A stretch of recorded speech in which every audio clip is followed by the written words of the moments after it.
রাসূলুল্লাহ সাল্লাল্লাহু আলাইহি সাল্লাম বলেন, ও মুসলমান, কিসের এত অহংকার? তাকিয়ে দেখেন, আল্লাহ রাসূল সাল্লাল্লাহু আলাইহি সাল্লাম বলেন, ও মুসলমানের দল, যদি কোরআনের সাথে সম্পর্ক রাখতে পারো, কোরআন তোমাকে জান্নাতে নিবে। এই জন্য বলে, যার সাথে যার মুহাব্বত, তার সাথে তার কিয়ামত। তুমি যার সাথে বেশি মুহাব্বত করিবা, তার সাথে তুমি কিয়ামতের দিনে উঠিবা।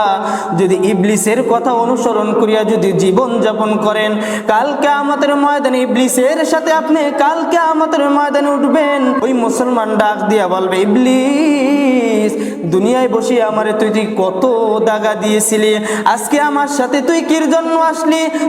ইবলিসের দোষ আরোপ করা হবে। ইবলিস বলবে, আমাকে তো দেখে নাই, আমাকে না দেখিয়েই তো আমাকে অনুসরণ করছে, তাহলে আমার দোষ কিসের? এই জন্য বলে, যার সাথে যার মুহাব্বত, তার সাথে তার কিয়ামত। আপনি যদি কোরআনের সাথে মুহাব্বত করেন, কাল কিয়ামতের ময়দানে কোরআন আপনাকে সুপারিশ করবে।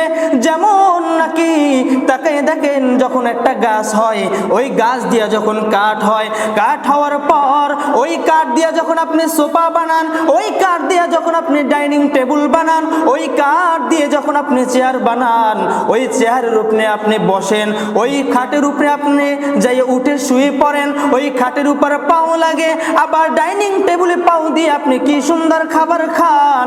আর দেখেন, তাকাইয়া দেখেন, ওই সেম কাঠ দিয়ে একটা রেহাল বানানো হয়।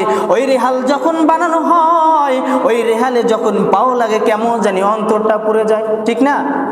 অন্তরটা পুড়ে যায়। কেন পুড়ে যায়? ওই রেহালের সাথে কোরআনের সাথে মুহাব্বত আছে, ওই রেহাল সবসময় কোরআনের সাথে থাকে।